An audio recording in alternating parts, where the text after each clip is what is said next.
Bonjour à tous, mesdames et messieurs, un plaisir de vous retrouver encore ce matin. Nous espérons que les fêtes se sont déroulées super bien chez vous, dans chacune de vos maisons. Bonne année à vous donc. Alors, la cour commune toujours dans vos maisons avec ses différentes thématiques. Aujourd'hui, nous voulons parler d'un sujet populaire, un sujet connu qui est parfois objet de conflit. Alors, serez-vous pour ou contre la fouille du téléphone de son partenaire? C'est la question du jour. Mesdames et messieurs, on s'installe avec mes invités.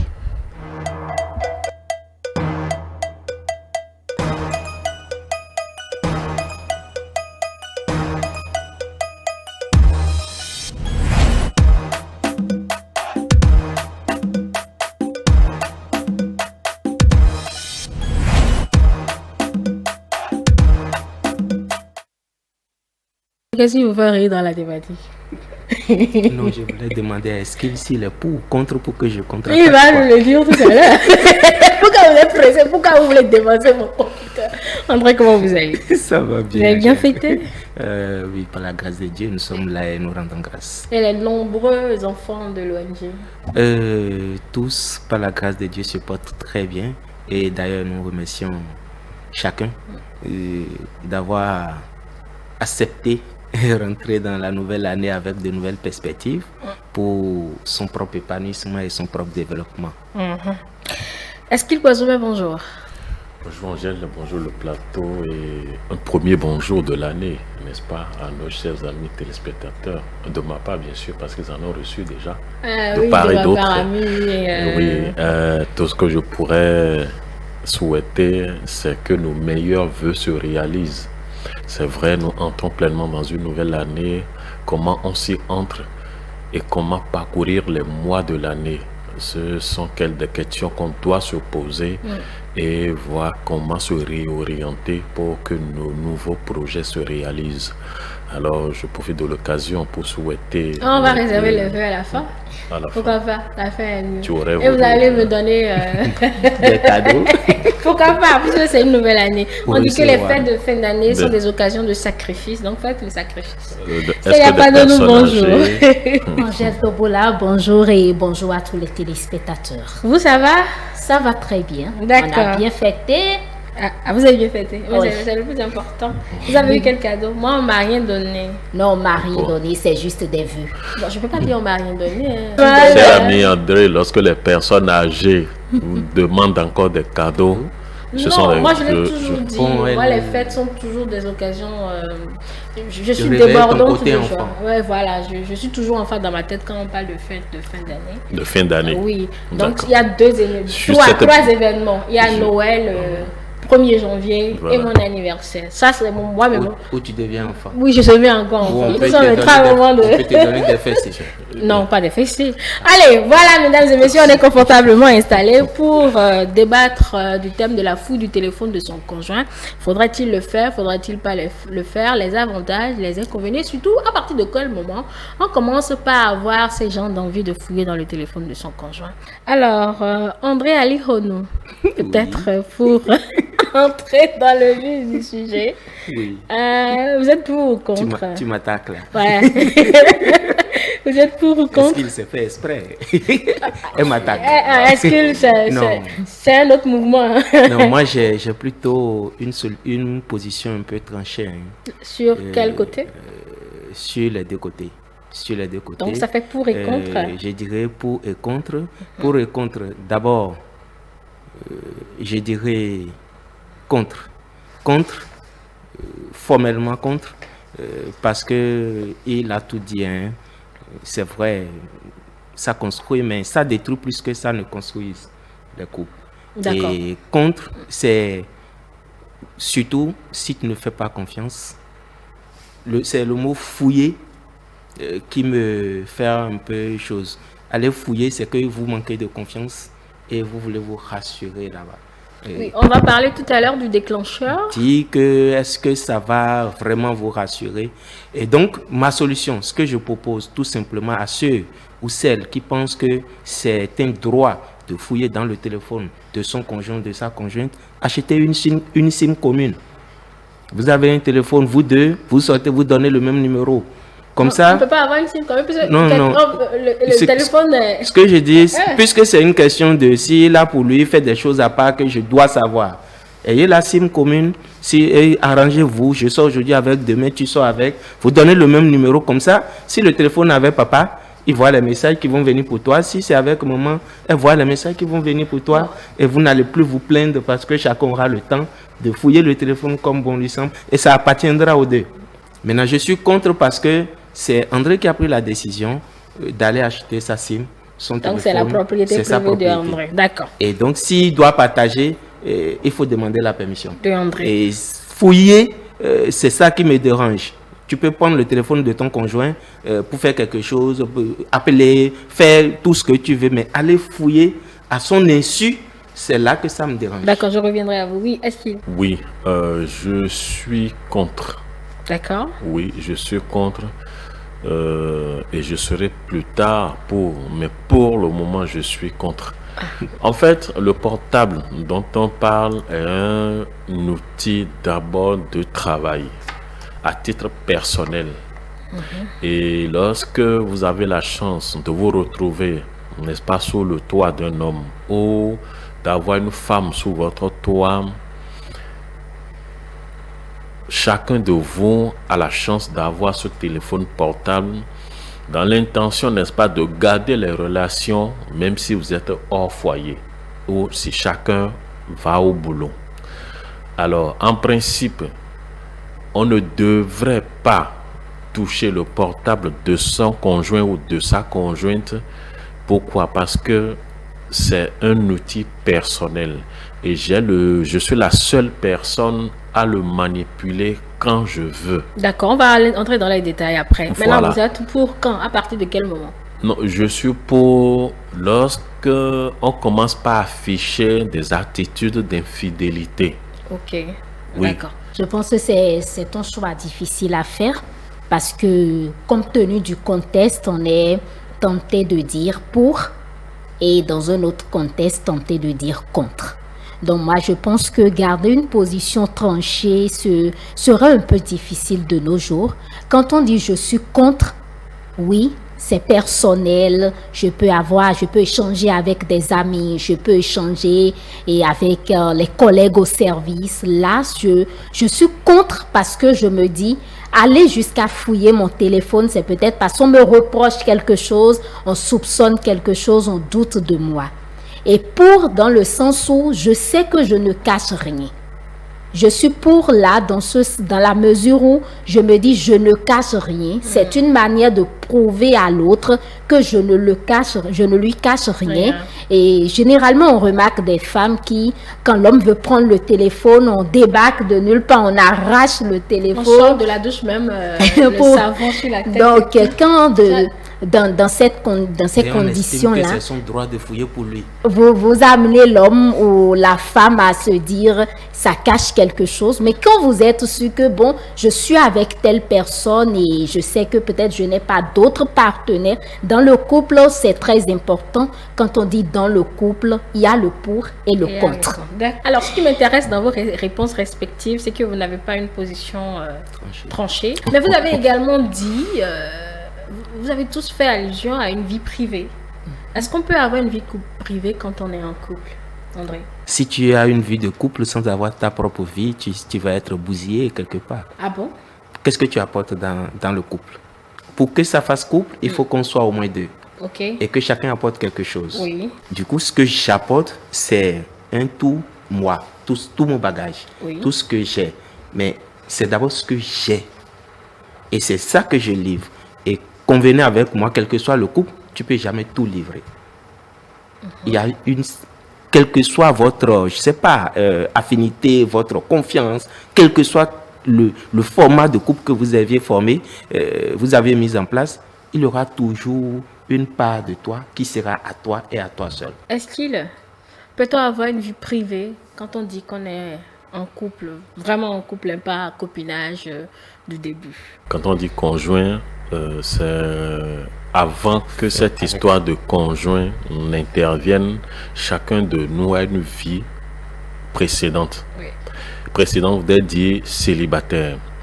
Et lorsqu'on prend la résolution de se mettre ensemble, ça voudrait dire de part et d'autre, nous avons une vie privée. Et cette vie privée doit maintenant se fusionner en une seule vie. Et ça voudrait dire que chacun de nous a amené de bons comportements, de bonnes aptitudes ou de très mauvais comportements. Alors maintenant, que faut-il faire pour fusionner, pour que ça puisse devenir un seul habitude ou attitude, pour que cette stabilité dont on rêve soit réellement installée pour une vie de paix au sein du couple. Chacun de nous a une vie privée, quelle que soit cette fusion, la nature de cette fusion, nous avons une vie privée. Et cette vie privée vient stabiliser en fait le couple. Cette vie privée, de part et d'autre, vient stabiliser le couple. Écoutez, on l'a dit une fois sur ce plateau, vous n'allez jamais tout dire à votre femme. Et votre femme ne va jamais tout vous dire. Pourquoi? Dans l'intention, n'est-ce pas, de ne pas créer ce que je pourrais appeler de malcompréhension. L'homme est obligé, n'est-ce pas, de faire ce que je pourrais appeler économie de vérité pour ne pas blesser peut-être sa femme, et de l'autre côté également. Mais ça ne voudrait pas, il y a de ces retenues qu'il faut avoir. Si je sais que ce que je veux dire peut, n'est-ce pas, déstabiliser mon couple, je suis obligé de ne pas, n'est-ce pas, sortir cela pour préserver la paix. Voyez-vous? Mais donc, si vous savez que la chose pourrait déstabiliser le couple, oui, pourquoi vous avez des comportements en privé qui pourraient le faire? vous êtes obligé, n'est-ce pas, de faire avec, mais tout en prenant le soin, n'est-ce pas, de garder votre calme. Que ça soit la femme, que ça soit l'homme, il y a une vie privée que nous menons et qui doit, n'est-ce pas, permettre à tout un chacun de ses partenaires de stabiliser le couple. Il n'y a rien à faire. Maintenant, ce qui est dissible en couple, il faut le dire. Mais ce qui n'est pas dissible, non, n'allez pas le dire. Si tu permets, Angèle, oui, je vais me permettre ce que nous sommes en train de mettre dans vie privée ici. Oui. C'est un ensemble de comportements reconnus par le partenaire ou la conjointe ou le conjoint qui est propre à l'autre. Je prends des exemples simples. On sait que les dimanches matins, tous les dimanches matins de 6h jusqu'à 9h, il ne faut rien programmer avec Esquil parce qu'il sera au sport. Ça, c'est propre à lui. Maintenant, si lui fait le travail d'amener sa famille à aller avec lui, tant mieux. Mais quel que soit ce que tu programmeras en ce moment, son épouse dira non, il ne sera pas disponible. Respecte sa vie privée. Il sait que les dimanches de 10h à midi, il ne verra ni son épouse ni ses enfants s'il ne les suit pas à l'église. Que rien n'arrachera ça à son épouse d'amener les enfants à l'église. C'est sa vie privée à elle. Ça fait partie des éléments qui concernent. On sait que André, le Moyo et la Cassa, si tu veux lui faire plaisir, c'est ça qu'il faut lui faire. Elle sait ça. C'est ce que je mets dans vie privée. Oui, ce n'est pas parce qu'on entre en couple qu'on va se dire je ne suis plus moi, je reste moi. Quand tu t'oublies, tu te dis parce qu'on est deux, et à des moments tu vas te retrouver surprise, peut-être l'homme va te cacher des choses, ou bien tu auras envie à un moment donné tu vas te dire mais c'est que l'homme, tu sens que toi-même tu ne vis plus parce que tu ne t'épanouis plus, tu n'as plus le temps d'aller au sport, de faire quelque chose, tu veux tout le temps faire plaisir à l'autre. Tu veux tout faire avec lui. Et tu te dis finalement, j'ai plus de vie. C'est un peu comme si tu t'oublies. Donc ce n'est pas parce qu'on est en couple qu'on va se dire, l'autre a toujours sa vie privée. Il y a des questions professionnelles, tu ne peux pas tout dire à l'homme.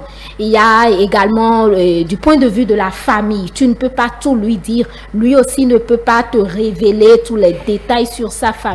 Donc parlons du téléphone, on va dire c'est personnel, mais c'est ta vie privée. Il y a des choses que pas forcément que tu vas tout lui cacher. Mais est-ce que cette rétention d'informations ne crée justement pas l'envie d'aller vers l'inconnu? Bien sûr, c'est ça qui tente. Parfois, il n'y a même pas des soupçons. Quand tout va bien, tu te dis, bon, est-ce qu'il a laissé son téléphone là? Je ne veux pas fouiller. On est tenté. Oui, puisqu'il ne me dit rien, je lui pose des questions, il ne parle pas. Ça, c'est autre chose. Si c'est ça, ça peut tenter. C'est-à-dire, quand tu dis, il ne me dit rien, elle ne me dit rien, je pose des questions, il ne veut pas en parler. Et ça commence par semer des doutes. Et puis, parce que lui, il estime qu'il est dans sa vie privée. Quand son comportement suit, ça devient autre chose. Mais ici, ce dont on parle, c'est que vous n'allez pas chercher les détails. Dans cette histoire de fouiller le téléphone, il y a peut-être des principes qu'il faille avoir ou bien on essaie de se maîtriser. Par exemple, quand on peut être tenté de fouiller le téléphone quand il y a des appels répétés qui viennent. Quand tu remarques que ce numéro l'appelle fréquemment, à des heures tardives peut-être, mais c'est un numéro qui appelle à chaque fois. Ça peut... le temps de mémoriser déjà. Non, peut-être tu n'as pas mémorisé, c'est peut-être juste le nom. Tu te rends compte que c'est le nom d'une femme ou bien l'homme se rend compte que c'est le nom d'un monsieur. Il y a ça, tu te dis, mais qu'est-ce qu'il y a? Bon, je vais fouiller. Et quand il prend, il se déplace. Il n'y a plus de réseau dans le salon. Non, peut-être qu'il ne va pas fouiller en même temps et devant toi. Peut-être quand tu dors. Mais je pense que dans le couple, l'homme ou la femme peut fouiller. La femme, je n'encourage pas les femmes à le fouiller. Donc, il ne faut pas encourager les hommes non plus. Non, je pense en tant que femme, si tu veux maintenir la paix dans ton foyer, si tu veux créer un cadre épanouissant et un cadre stable où tout est en harmonie, en paix, je pense que la femme doit le moins possible éviter de fouiller le téléphone. Vous, qu'est-ce qui peut vous amener à vraiment fouiller? C'est vrai que le thème fouiller vous pose un problème, mais à fouiller le téléphone de votre conjoint? Moi déjà, je ne le fais jamais, même si j'ai des doutes, peu importe. Je me suis personnellement interdit cela. Et c'est réciproque, on ne fouille pas mon téléphone. Il ne faut pas chercher à contrôler l'être humain avec qui tu vis. Je dis autant le conjoint que la conjointe. Tôt, je me suis dit, je ne peux pas la contrôler. Elle sort, elle va travailler, elle revient. Si elle veut faire quelque chose, elle va le faire avant de venir à la maison. Oui, c'est 5 minutes. Je sors, je vais travailler, elle ou temps. Hein. Donc, je vais aller. Je me dis, si tu essaies de me contrôler, tu vas, comme le dit l'autre, on flingue me. Tu vas me donner des idées, des intentions auxquelles peut-être je n'ai pas pensé. Du coup, moi, je n'aime pas vivre caché. Je préfère faire. Et quand je fais, j'assume. Donc, rien ne m'amène à aller chercher, même quand le téléphone sonne et qu'elle n'est pas à côté. Si elle ne dit pas c'est qui, je ne regarde pas qui t'appelle. Je peux dire ton téléphone sonne. Ah, tu peux voir c'est qui. Ok, c'est tel. Ou bien on dira tel t'appelle. Mais je ne vais pas aller décrocher parce que je ne vois aucune raison qui m'amène à dire il y a quelque chose entre eux. Et puis après, ok, il y a quelque chose entre eux. Tu vas faire quoi? C'est parce que toi tu manques quelque part de quelque chose que le vide, la nature aurait du vide. Que la nature occupe le vide que tu as laissé. Donc, travaille à combler, à ne laisser aucun vide dans la vie de ton conjoint, de ta conjointe, pour que ne cherche pas à combler ça ailleurs. Du coup, oui, on va citer plein d'arguments qui disent c'est à cause de ça que j'ai fouillé, parce que non. Aller fouiller le téléphone de son conjoint, c'est se manquer de confiance en soi-même. Parce que c'est ton conjoint. Oui, d'abord, ça part de là. Il ne faut pas regarder l'autre. En toi. Qui a fait le choix? Oui, c'est moi qui fouille. Tu as fait quel choix? Parce que peut-être j'ai vu des comportements qui ne me rassurent pas.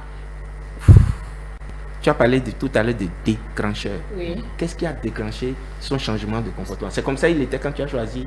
Non. C'est quand vous êtes mis ensemble qu'il y a des choses qui ont commencé par s'installer. Du coup, c'est ce que je suis en train de dire. Et vice-versa en fait.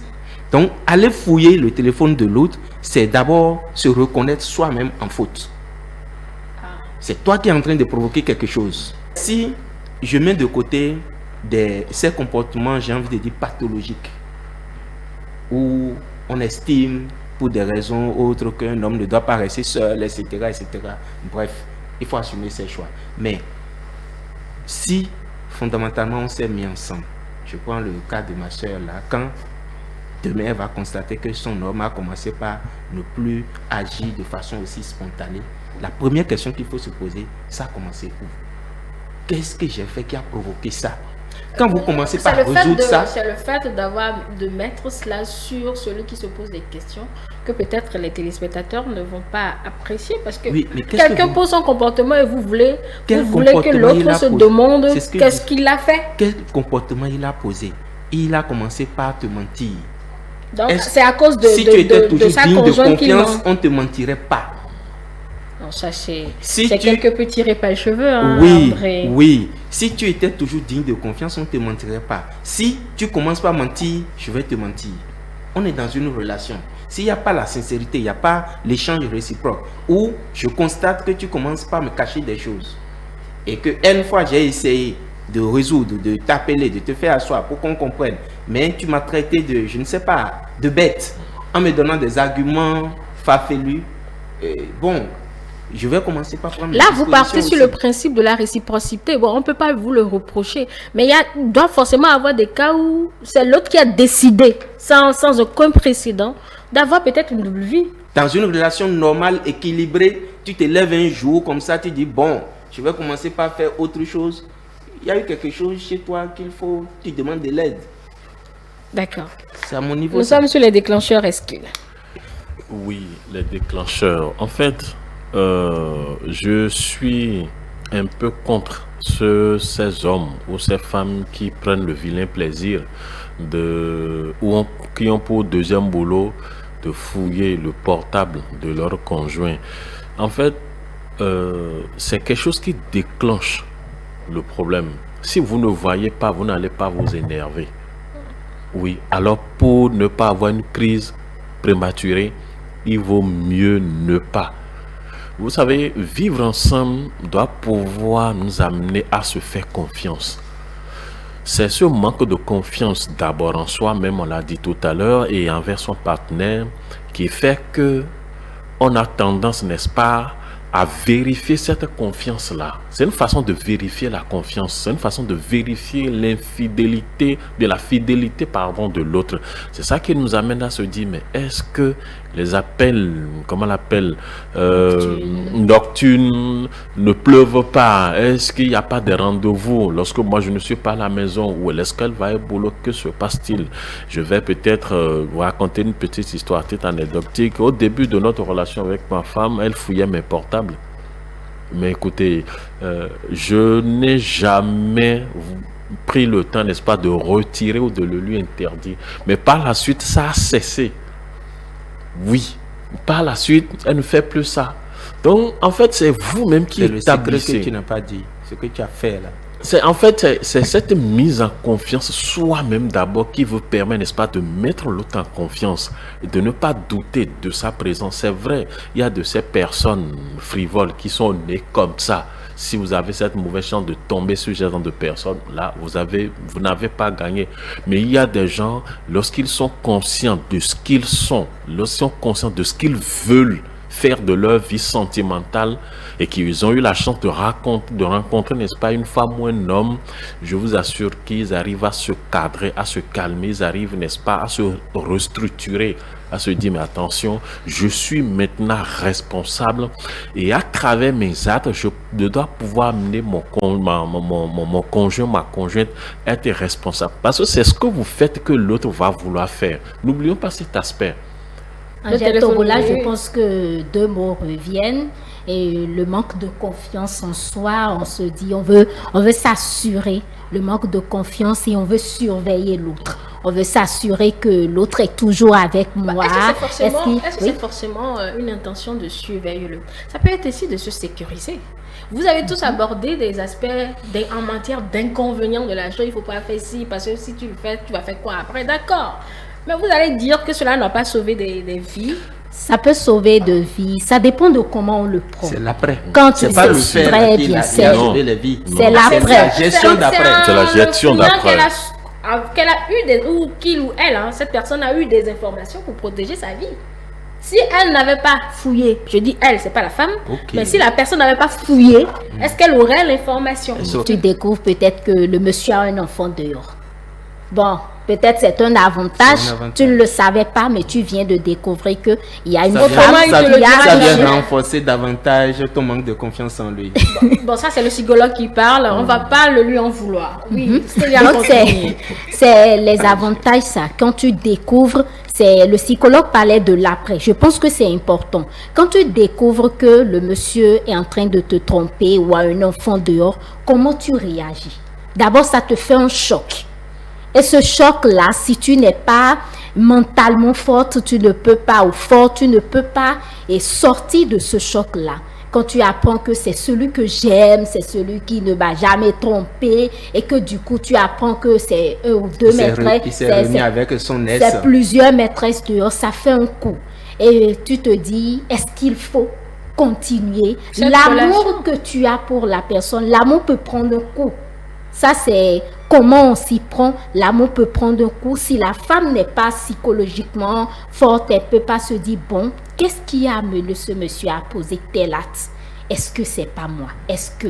On n'a souvent pas le temps où tout de suite, quand l'homme vient, on se compte, on se jette dessus, on commet des choses. Il y a un seul facteur, non, un seul élément qui gouverne la pensée ou l'acte, le comportement de la femme en ce moment. C'est ma chose, la propriété. Non, c'est pas forcément la femme. Moi, je le reprécise. Par exemple, c'est l'homme qui a peut-être fouillé le téléphone et découvre que les 4 enfants ne lui appartiennent pas. Ou bien même l'homme découvre que la femme est en train de comploter pour le tuer, pour prendre son héritage. Quand c'est votre paranoïa qui prend le dessus, quand c'est votre hystérie qui prend le dessus, là, je ne suis pas d'accord avec. D'accord. Ok. Est-ce qu'il avait la parole? Je reviendrai avec. Oui, en fait, ce que nous sommes... Vous allez voir à la prise, comment on appelle, de parole, tout un chaque... Nous étions pour et contre. Vous êtes d'accord avec moi, Madame Angèle? En fait, le problème, aucune situation n'est mauvaise.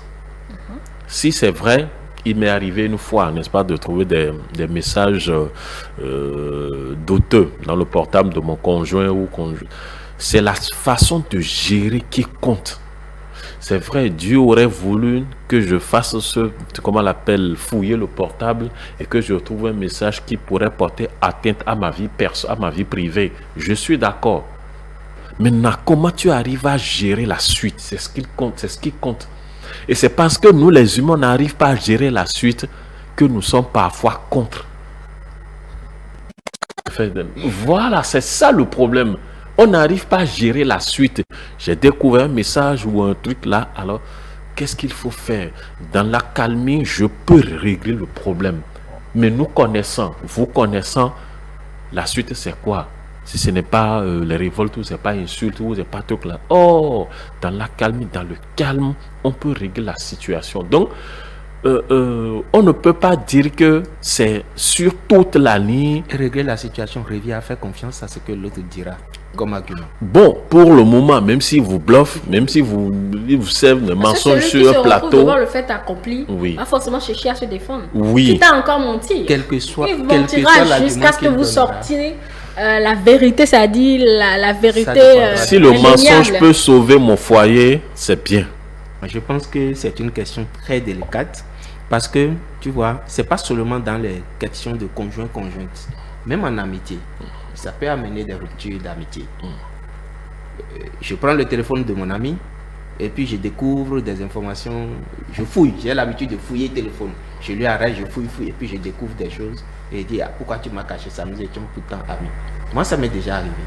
Où elle a l'habitude de me donner son téléphone pour si elle a de petites choses à faire. Et puis je réglais, je sais pas, une application pour elle quand un message WhatsApp vient et puis bon voilà, par curiosité je suis parti regarder, mais depuis ce jour, même quand il y a problème dans le téléphone, je dis je ne veux pas voir. Regarde, quand elle veut me donner, je dis en même temps. Parce que ce que j'ai découvert, je me disais, on est amis, je devais le savoir. Et ça a mis un coup à notre amitié en fait.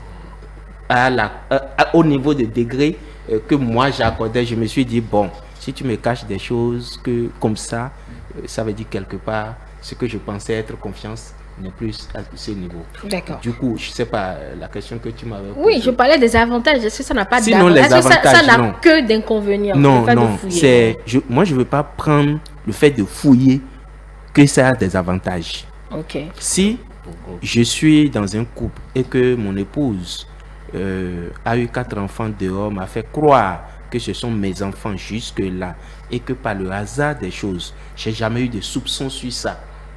J'ai jamais eu de soupçons sur ça et que c'est en fouillant son téléphone que je viens découvrir quelque part, souvenez-vous, on a dit, il y a un déclencheur qui va m'amener à aller fouiller le téléphone. Et c'est pour confirmer mon manque de confiance que je vais fouiller le téléphone. Donc, ce n'est pas la fouille du téléphone là qui vient me donner l'information en fait. L'information est déjà venue de quelque part. Il y a déjà eu un début. Je ne fais que une constatation. Mais je ne fais que confirmer cette information. Maintenant, est-ce que je prends le fait d'avoir vu maintenant dans son téléphone et de faire fi de tout le reste comme c'est là que ça sauve ma vie? Non.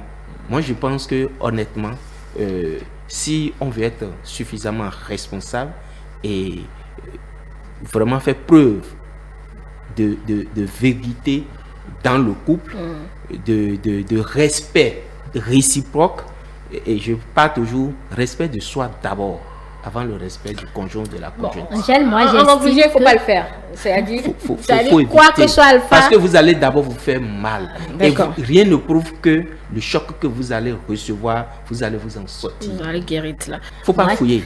Tu peux utiliser. Ça, vous avez dit. Mais fouiller là. Fouiller pour moi, ça a une connotation de manque de confiance. Fouiller, c'est que la personne cherche quelque chose. La personne cherche quelque chose. Il cherche une information qu'elle n'a pas. Quelque chose chez toi. Oui, c'est ça. Donc, il n'y a pas d'avantage à le faire. Faut pas faire ça. Angèle, moi, je pense qu'il y a... Si tu t'autorises ici, tu vas le faire pour mon téléphone. Non. Mais c'est vite fait. Mais bon, c'est pas moi qui suis en ménage avec vous, André. Ça, c'est laissé à Madame Alirono. Je pense que c'est le contexte qui définit s'il y a avantage ou pas. Je prends par exemple des parents qui ont des enfants à l'âge de puberté et qui s'amusent ou bien qui fouillent le téléphone de l'enfant et que tu découvres qu'il y a un ami qui le harcèle, tu découvres que c'est des mauvaises fréquentations. Dans ce sens, on peut parler davantage. Là, c'est la relation parent-enfant. Ça amène le parent à pouvoir recadrer l'enfant, à voir que je peux faire telle chose, mon enfant est en train de prendre certains comportements. Bon, là, c'est dans le couple, hein? Oui, enfant, je sors et je vous dis que l'avantage peut être également dans ce contexte-là. D'accord. Oui, il faudrait qu'on connaisse ça le prochain plateau. Oui, est-ce que vous n'y voyez aucun avantage? Non, avantage si les messages que j'ai pu découvrir pourront me sauver la vie. Là, c'est-à-dire demain dans son maouet là, dans son main là, on va mettre un peu de poudre pour le tuer. Pour le tuer, là. C'est le Bokono qui a envoyé ça. Voilà, la nature aurait voulu. La nature aurait voulu. Je suis qu'il va envoyer par message. Bon, on ne sait jamais. C'est impossible. C'est impossible de le jour. Il peut envoyer la recette par message. Si les avantages, si les messages portent atteinte d'abord à ma vie privée ou à la vie de, comment on l'appelle, du couple, que Dieu m'aide à découvrir ça. Voilà, là, que Dieu m'aide à découvrir. Donc tu vas fouiller. Non, attention, je dis que Dieu m'aide à découvrir. Voilà. Parce qu'il faut aller découvrir, il faut fouiller. Pour vous aider. Il faut aller fouiller. Dieu donne des indices et c'est vous qui saisissez. Voilà, Non, vous allez fouiller. C'est toi qui vas devenir fouiller. Non, attends. Non, je dis. Il faut être curieux de temps en temps. Merci. Vous fouillez ou pas? Il sera curieux. Non, mais c'est pas curiosité. Si pas curiosité, comme l'a dit Dame, dites pas curiosité. La nature a voulu me donner la vie. Voilà. Bon, je peux le faire. Mais ce ne serait pas. Tu vas regarder, pas fouiller. Merci, regarder, très bien. Mais ce ne serait pas une raison de prendre ça comme un métier, de le faire de façon quotidienne. D'accord. Cultivons surtout la confiance. Je voudrais juste ajouter un facteur qu'on oublie, qu'on a omis, c'est les on-dit. comment dire, l'extérieur, les propos de l'environnement, des parents de tout le monde qui viendra dire ton mari, s'il est dehors, ta femme, je l'ai vu la dernière fois avec, qui peuvent aussi amener à susciter ce doute-là ou à aller susciter ce comportement, aller fouiller le téléphone pour savoir est-ce que c'est vrai. Et là encore, manque de confiance en soi et en l'autre. Le manque de confiance pour justifier, donc, c'est selon vous, mais quoi que soit Alpha, vous le déconseillez. C'est pas bien de fouiller. Pour votre vous n'êtes pas contre le fait qu'on prenne le téléphone de son conjoint pour faire des recherches, en tout cas, toute autre chose. Mais la recherche d'un message accablant, vous êtes complètement contre. Merci. Voilà, je vous ai bien résumé. Ça, c'est bien. Bon, le téléphone est un outil personnel. Vous avez tous défendu la vie privée ici.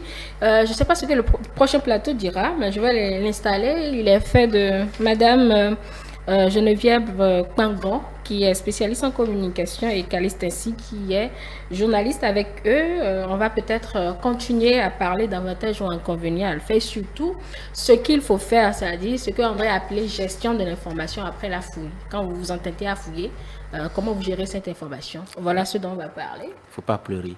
Ah, mais c'est la première chose. Rouges. Vous pleurez dehors. Non, surtout pas dedans. Vous pleurez dehors parce que... Bon, dans ce sens, vous avez raison. Allez, je vous raccompagne. Merci à vous. Bonne journée. Mesdames et messieurs, j'installe mes prochains invités.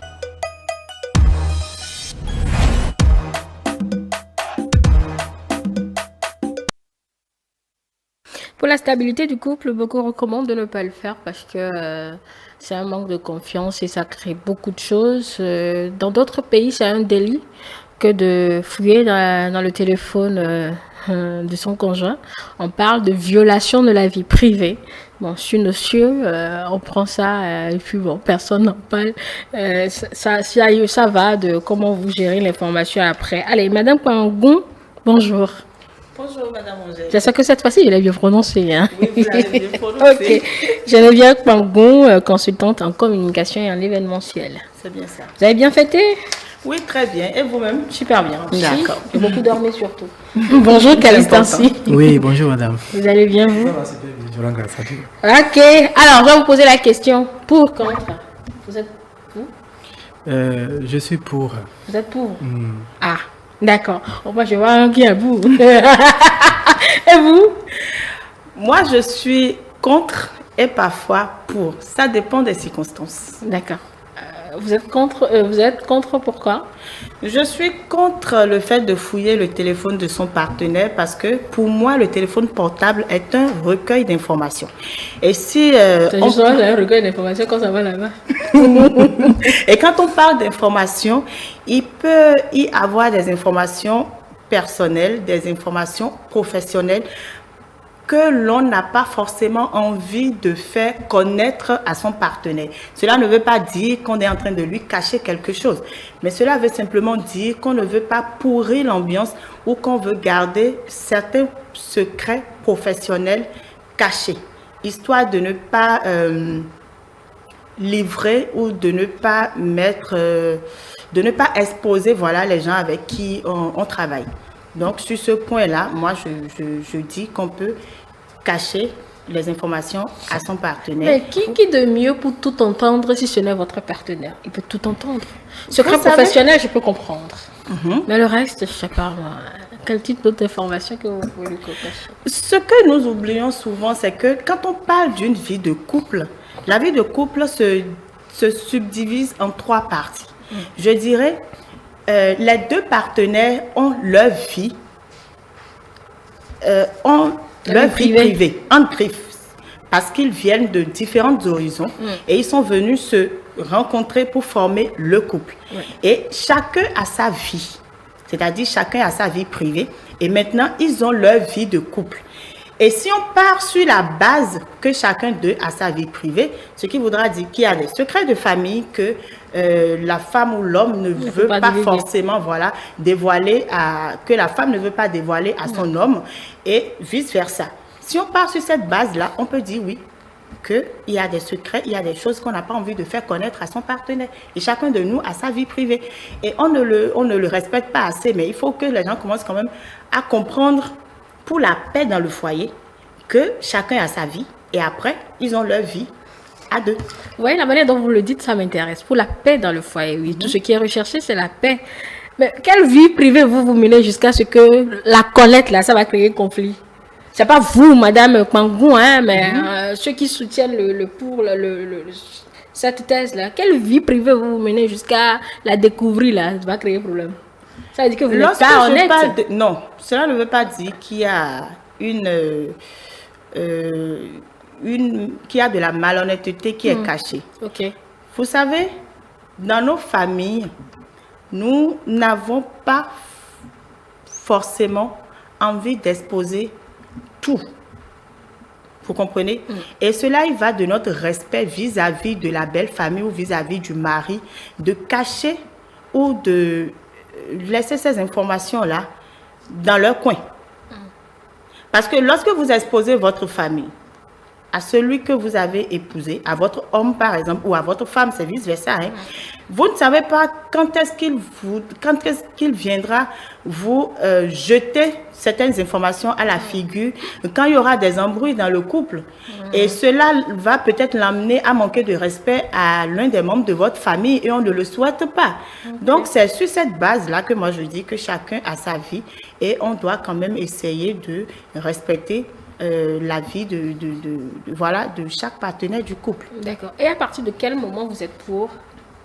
Je suis pour le fait de fouiller dans le portable de sa ou de son partenaire lorsqu'on observe un changement dans son comportement. Quand on observe un changement dans son comportement et qu'on essaye de chercher la cause, de travailler pour que cela s'améliore et qu'on n'a pas satisfaction, moi je pense que là on peut aller vers le portable, fouiller le téléphone, histoire de s'informer. Moi j'appelle ça s'informer, histoire de s'informer, voilà, pour voir ce qu'il faut, quelle action il faut mener, voilà, pour sauver la situation. Voilà, sauver ce qui est sauvable. D'accord. Vous savez, la vie de couple, c'est une vie de confiance et qui doit être toujours basée sur la confiance. Je suis en relation avec toi ou même tu es sous mon toit. Prendre ton téléphone et voir qu'est-ce qu'il y a dedans ne devait pas être un souci s'il n'y a pas de choses suspectes dans le portable. S'il n'y a aucune suspicion, ça ne devait pas poser problème. Je ne peux pas prendre le portable de mon partenaire et son cœur va commencer par battre. Si son cœur commence par battre, ça veut dire qu'il y a quelque chose. Parce que quand moi je prends ton téléphone, ce n'est pas derrière toi. Je prends ça devant toi. Et quand je prends ça, aussi attentif que je suis, je vais commencer par t'observer pour voir si est-ce que tu seras gêné au moment où je prenais ça. Un instant, je suis en train de... Vous voyez? Donc, le fait de me laisser prendre ton portable librement prouve que tu me fais confiance et prouve que je te fais confiance aussi. Et la confiance est mutuelle. Mais on dit souvent que la confiance n'exclut pas le contrôle. Je te fais confiance. Si je te fais confiance, je n'ai pas besoin de fouiller ton portable. Mais le jour où je prends ton téléphone, je m'amuse à entrer dans les paramètres et autres. C'est une manière pour moi de vérifier si la confiance que j'ai pour toi là, si cette confiance-là, ça se vérifie vraiment. Parce que l'être humain que Dieu a créé est vraiment compliqué. C'est versatile. Vraiment compliqué. L'homme est très compliqué. Excusez-moi un peu, vous êtes rien que des femmes en face de moi. Aussi hypocrite que la femme, il n'y en a pas. Ça, je le dis. Je le dis en toute franchise et ça n'engage que moi. Oui, mais heureusement, le français nous a donné un champ lexical tellement géant pour trouver les mots. Encore plus doux. Excusez-moi, je n'ai pas trouvé mieux que ça. Ok. Maintenant, quand vous fouillez, vous tombez sur des choses difficiles à gérer. Voilà. Comment vous que je peux dire des choses que je peux considérer comme suspectes. Après ça, vous allez faire quoi? Voilà. Vous savez, la maîtrise de soi, c'est une marque de maturité. Et cette maîtrise de soi va faire que même si je trouve quelque chose qui crée le choc en moi, je n'ai pas besoin de commencer par m'alarmer, de commencer par faire du bruit ou de... Non. Je lui retourne son portable simplement, je fais comme si je n'ai rien vu. Ce n'est pas toutes les fois qu'on réagit. L'homme, l'être humain, qui a la maîtrise de soi, qui est vraiment mature, quand il est vraiment fâché, normalement, il ne réagit pas. il garde son calme et il se tranquillise. Et il guette le moment opportun, le moment où, c'est-à-dire le moment convenable pour réagir. Vous voyez, ce n'est pas pour rien, parfois dans certains couples-là, c'est surtout le matin très tôt, vers 6h ou 5h comme ça, que l'homme va réveiller la femme ou la femme va réveiller l'homme et ils s'asseyent pour discuter. Parce qu'ils considèrent que c'est le moment où il y a vraiment le calme absolu, où les deux peuvent facilement se comprendre sur certains points délicats. Donc, quand moi je vais découvrir une chose suspecte sur laquelle je voudrais avoir des explications, je ne vais pas réagir à l'instant. Je fais comme si de rien n'était et je dépose le portable. Je me calme et je l'attends au moment où je vois que c'est vraiment le moment opportun et je l'aborde par rapport au sujet. Et tout dépend aussi de la manière dont je l'aborde. Si je ne sais pas l'aborder, je risque encore de créer un autre choc et ça va créer autre chose. Mais j'essaye de l'aborder. La dernière fois quand j'ai pris ton téléphone, j'ai vu quelque chose qui a suscité mon engouement, qui a suscité mon attention et je voudrais bien comprendre. Si vous êtes à deux, elle doit te connaître et ne pas être surpris par ta question. Parce que avant de se mettre ensemble, il faut d'abord se connaître. Moi, ma partenaire, elle me connaît sur certains points. Et quand elle me voit dans certaines réactions, elle ne s'étonne pas. Elle dit, c'est Calice, non, je le connais. Ça ne m'étonne pas. Si c'est une autre personne qui réagit comme ça pourrait m'étonner. Mais si c'est Calice, ça ne m'étonne pas. Voilà. D'accord. Donc pour vous, il n'y a pas question de vie privée, au fait? La vie privée, là, à deux, ça se mène ensemble. Et on ne sait jamais. Vous savez, c'est vrai. Ce n'est pas parce que j'ai dit on peut fouiller le téléphone de son portable que on va en faire une obsession. Et presque tous les jours, presque toutes les semaines, c'est toi qui veux contrôler, c'est toi qui... Non, ça veut dire qu'en réalité, toi-même là, il y a quelque chose qui ne va pas avec toi. Oui, il faut laisser l'autre respirer un peu. Ce n'est pas parce qu'on est en couple que désormais on commence pas à se contrôler tout le temps. Quand c'est comme ça, toi-même là, tu n'es pas en paix avec toi-même. Donc pour être en paix avec toi-même, le fait de dire que je suis pour le fait qu'on contrôle le portable, qu'on vérifie, on fouille le portable, ce n'est pas tout le monde à tout bout de champ, non. Il faut laisser le temps au temps et attendre le moment où ton intuition te dit fais ça, ou peut-être le moment où tu vois que oui, aujourd'hui là, mon intuition me dit de faire et je prends, je fouille. Et même quand je tombe... Tout à l'heure, madame a dit, il peut y avoir des raisons professionnelles, des raisons, il peut y avoir même des choses confidentielles. C'est son portable à elle et je dois respecter pour elle. Mais cela ne m'amène pas, quand je tombe sur une information qui concerne par exemple son boulot, et c'est des choses que je ne comprends vraiment pas, ou peut-être là, je peux fermer les yeux là-dessus et faire même comme si je n'ai rien vu. Je ne vais même jamais l'aborder avec ça, parce que je sais que ça là, ça ne me concerne pas. C'est un peu comme deux personnes qui sont en train de parler à côté de moi, ils disent quelque chose qui peut-être m'intéresse, mais comme ça ne me concerne pas, je n'ai pas à foutre ma bouche là-dedans. Je les laisse me mener leur débat tranquillement. Voilà. Ok, oui, madame, quand vous fouillez, vous tombez sur des choses pas trop commodes. Comment vous gérez? J'avais dit tantôt que lorsqu'il y a un changement de comportement et qu'on y travaille et qu'on n'a pas satisfaction, on peut aller fouiller le téléphone histoire d'avoir des informations. Oui. Maintenant, quand tu as ces informations, tu prends de la hauteur pour analyser la situation et gérer calmement ces informations-là, trouver les voies et moyens de pouvoir aborder le sujet avec monsieur. Parce que vous savez, il se pourrait que le monsieur, même depuis très longtemps, te cache ces informations-là. Et maintenant, quand tu viens découvrir et tu viens faire du bruit, c'est là, il va se dire, bon voilà, je lui cachais ça depuis... Et elle l'a découvert et puis elle fait du bruit. Bon, maintenant, je vais lui servir ça correctement. Là, c'est tout comme s'il a le champ libre de ne plus rien cacher, de faire ce qu'il veut. Voilà, c'est un gros risque, ce truc. C'est un gros risque. Donc, c'est pour ça que je dis qu'il faut prendre de la hauteur pour analyser la situation afin de savoir comment aborder la suite. Et tout à l'heure, monsieur parlait... Caliste. Voilà, monsieur Caliste parlait, il disait que oui, on peut toucher le téléphone qui peut toucher le téléphone de sa copine.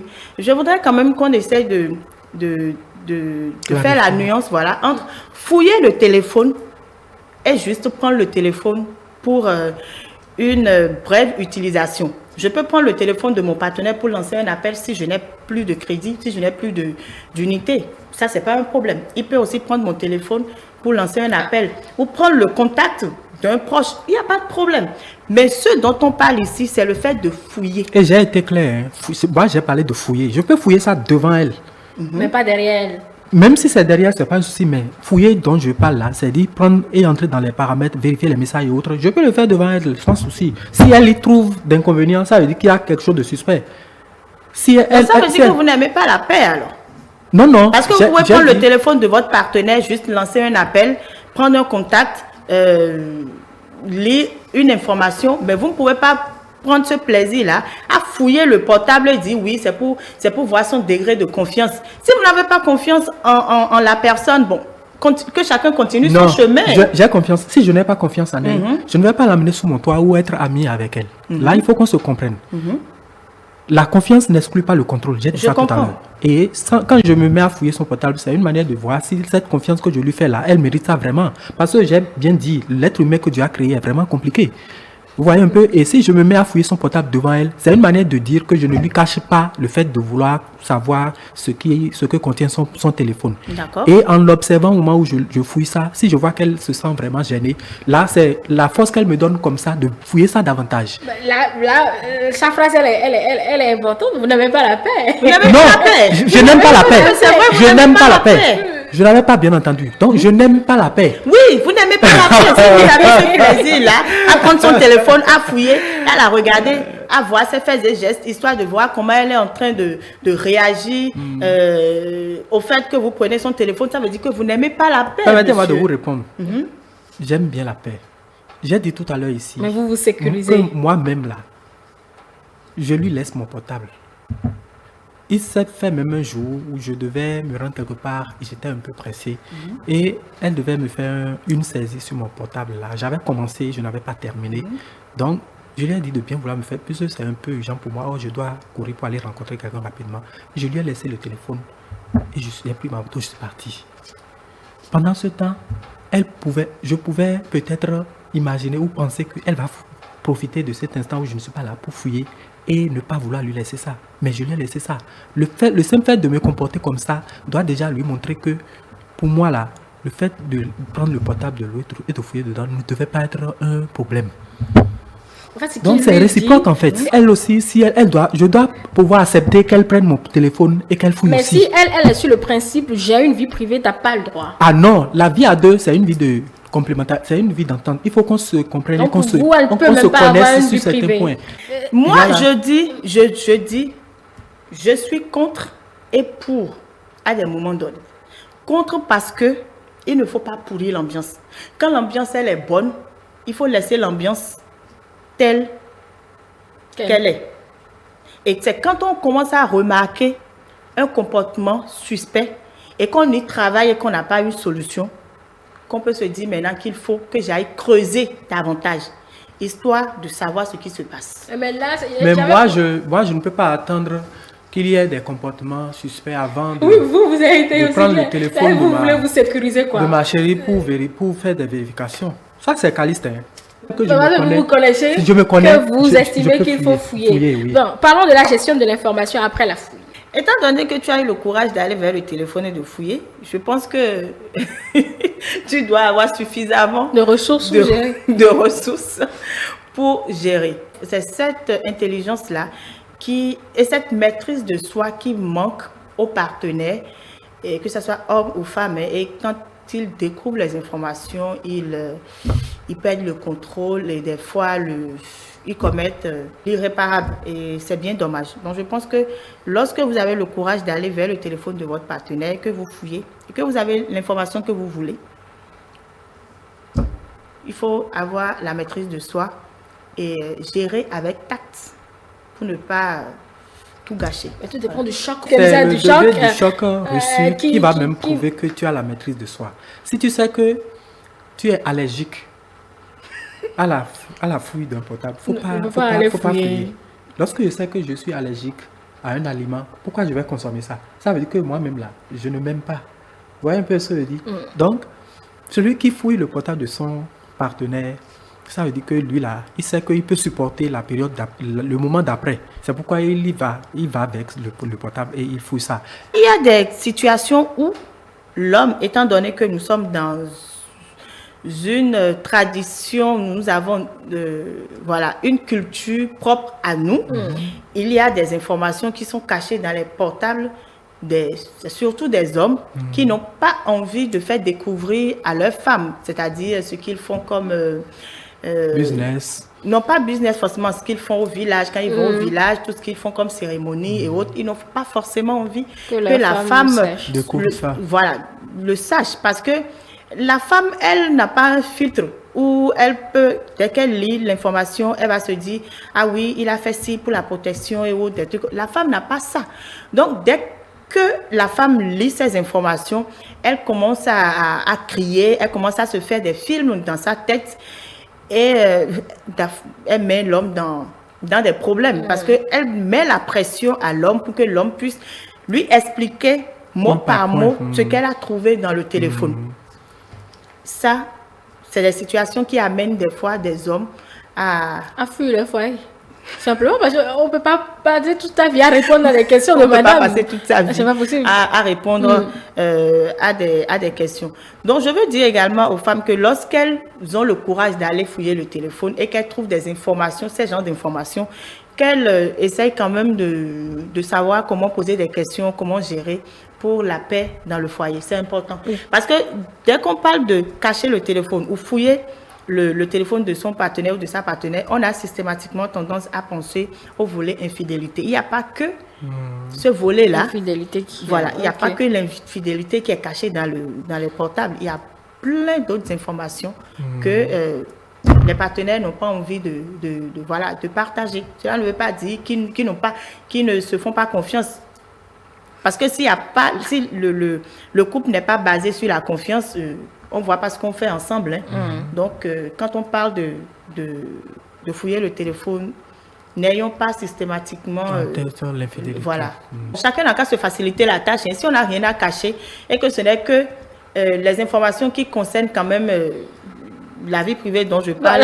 Voilà, vous avez estimé que la vie privée c'est privé, donc on a besoin bien de le cacher. Oui, mais on n'a pas besoin de retourner l'écran de son téléphone. C'est ce acte-là même qui prouve que vous avez quelque chose de suspect dans le téléphone. Parce que voilà, vous avez déjà mis un code. Oui. Maintenant, vous retournez encore le téléphone. Quand même. Retourner, c'est-à-dire faire comme ça. Oui, faire comme ça quand on est avec son partenaire. Donc ça vous perturbe à ce point? Oui, mais ça perturbe. Cela voudra dire que oui, tu caches quelque chose et ça donne envie d'aller. Non, mais ça peut ne pas être l'intention. Lorsque, par exemple, je mets mon portable comme ça, c'est peut-être quand un objet va tomber dessus que cela n'a pas. Vous le faites au quotidien. Non, ça. Pas toujours. Ça peut arriver. Bon, c'est un réflexe chez certaines personnes. C'est un réflexe. Aussi, pour protéger mon portable, je peux faire ça. Je peux faire ça. Cela ne veut pas dire que je cache quelque chose. Sinon, le code suffit déjà. Si j'ai un code compliqué, comme vous l'avez dit, je pense que c'est suffisant pour que je n'ai plus aucune crainte. Sinon, il y a beaucoup qui retournent l'écran du téléphone. D'accord. En plus de mettre un code. Moi, je dis une chose. La confiance mutuelle dans un couple veut qu'il n'y ait pas de tabou en ce qui concerne le portable. Je n'ai pas dit qu'il y aura de tabou. J'ai dit que le partenaire ou la partenaire peut prendre le téléphone de l'autre. Je n'ai jamais dit non. Non, je n'ai pas dit que vous avez dit ça. Non. Mais je suis en train de parler, quoi. Normalement, un téléphone, c'est avec plaisir que le partenaire doit prendre ça et déverrouiller même. D'accord. Donc, quand ces genres de gestes commencent par survenir, c'est que ça vaut même plus la peine. Moi, vous savez, quand je vois, par exemple, quand je sais que ma partenaire a l'habitude de prendre mon portable, il y a certaines choses que je ne vais pas laisser dedans. Je supprime en même temps. Quand, par exemple, je vois un message qui peut l'énerver, je supprime en même temps. Je supprime en même temps. Non, je ne vois pas où se trouve le problème. Il aime la paix, donc pour éviter les histoires, il supprime. Donc vous voulez que je la choque par certains messages, c'est ça? Non.